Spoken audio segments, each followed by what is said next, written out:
Hello friends, வணக்கம். இன்றைக்கி நம்மளோட சேனலில் ரொம்பவே டேஸ்டியான தக்காளி சட்னி எப்படி பண்ணுன்னு சொல்லிட்டு பார்க்கலாம். வாங்க வீடியோக்குள்ளே போகலாம். இது வரைக்கும் நம்ம சேனல் நீங்கள் சப்ஸ்கிரைப் பண்ணலைன்னா சப்ஸ்கிரைப் பண்ணிக்கோங்க, பெல் ஐக்கானை கிளிக் பண்ணிக்கோங்க. அப்போ தான் நம்ம போடுற வீடியோ உங்களுக்கு உடனே கிடைக்கும். இந்த தக்காளி சட்னி 5 நிமிடங்களில் பண்ணி முடிச்சிடலாங்க. சப்பாத்தி, அப்புறம் இட்லி, தோசை, கார பணியாரம் இது எல்லாத்துக்குமே அட்டகாசமாக மெச்சா இருக்குங்க. இப்போ ஒரு பெரிய வெங்காயம் கட் பண்ணி வச்சுருக்கேன். 5 தக்காளிகள், நல்ல பழுத்த தக்காளி எடுத்துக்கணுங்க.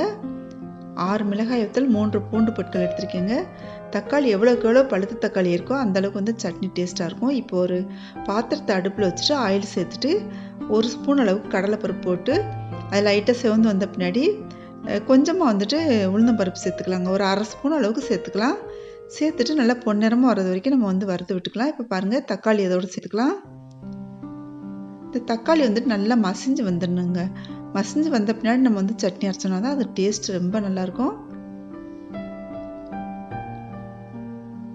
இது நல்லா வதங்கி வரட்டும். நல்ல ஒரு கிரேவி பதத்துக்கு வர அளவுக்கு வதங்கிடுங்க. இப்போ வெங்காயம், அப்புறம் மிளகாய் வத்தல், அந்த பூண்டு பற்கள் 3 பூண்டு பற்கள் எடுத்து வச்சோன்னா எல்லாமே ஒன்றா சேர்த்தாச்சு. சேர்த்துட்டு நல்லா வதக்கி விட்டுக்கலாம். நல்லா வதங்கின பின்னாடி தான் நம்ம இதை அரைக்கணும். இப்போ கொஞ்சம் அந்த வெங்காயத்தில் கொஞ்சம் தனியாக எடுத்து வச்சுருக்கேங்க. இது எதுக்காக எடுத்து வச்சுருக்கேன்னா, இந்த சட்னிக்கு டேஸ்ட் கொடுக்க போகிறதே இந்த மெத்தட் தான். நம்ம அதை லாஸ்ட்டில் பார்க்கலாம்.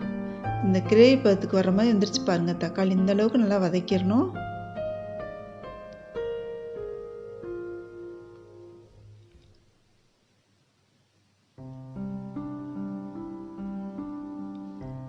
எந்த அளவுக்கு வதங்குதோ அந்த அளவுக்கு டேஸ்ட் அட்டகாசமாக இருக்கும் இந்த சட்னி.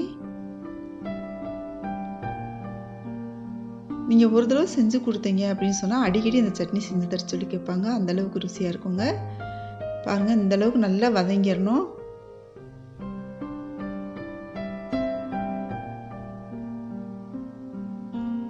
இது வதங்கி முடிக்கவும்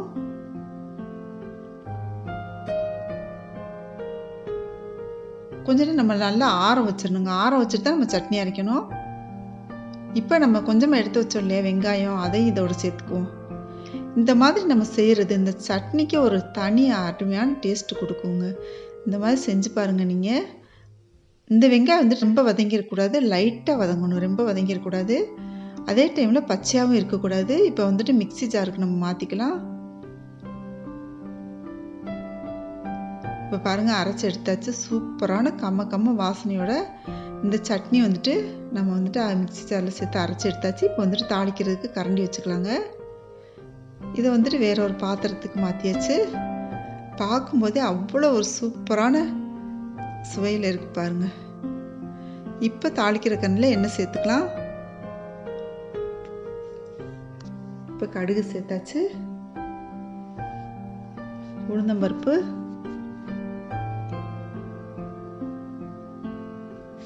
இது நல்லா பொரிஞ்சு வந்த பின்னாடி வாசனைக்காக 2 மிளகாய் வத்தல் சேர்த்துக்கலாம். இப்போ கருவேப்பிலை சேர்த்தாச்சு. கமகமன் வாசனையோட அட்டகாசமான சட்னி, தக்காளி சட்னி ரெடி ஆயிடுச்சுங்க. உங்களுக்கு இந்த ரெசிபி பிடிச்சிருந்துச்சுன்னா நம்ம சேனல் இது வரைக்கும் சப்ஸ்கிரைப் பண்ணலைன்னா சப்ஸ்கிரைப் பண்ணிக்கோங்க, பெல் ஐக்கானை கிளிக் பண்ணிக்கோங்க. ஃப்ரெண்ட்ஸுக்கு ஷேர் பண்ணுங்கள், லைக் பண்ணுங்கள், கமெண்ட் பண்ணுங்கள். தேங்க்யூ.